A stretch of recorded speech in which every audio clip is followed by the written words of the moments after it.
ইতিহাসের পাতায় ঘটে যাওয়া অত্যন্ত চমৎকার এবং অনুপ্রেরণামূলক একটি সত্য ঘটনা হলো হাচিকো নামের একটি কুকুরের গল্প। জাপানের টোকিও বিশ্ববিদ্যালয়ের অধ্যাপক হিদেসাবুরো উয়েনো হাচিকো নামের একটি আকিতা জাতের কুকুরছানা পুষতে শুরু করেন। অধ্যাপক এবং হাচিকোর মধ্যে সম্পর্কটা ছিল ভীষণ গভীর। প্রতিদিন সকালে অধ্যাপক যখন কাজের উদ্দেশ্যে শিবুয়া ট্রেন স্টেশনে যেতেন, হাচিকো তার সাথে স্টেশন পর্যন্ত হেঁটে যেত।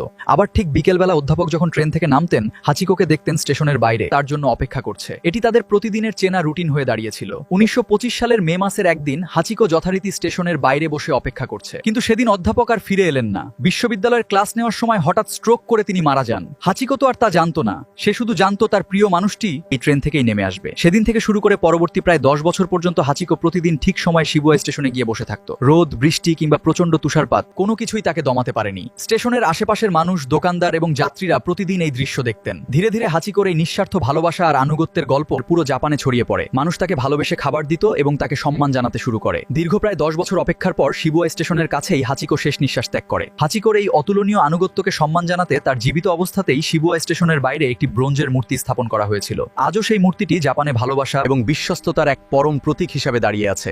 ভিডিওটি ভালো লাগলে একটি লাইক দিয়ে এরকম আরও ভিডিওর জন্য ফলো অথবা সাবস্ক্রাইব করে রাখতে পারেন।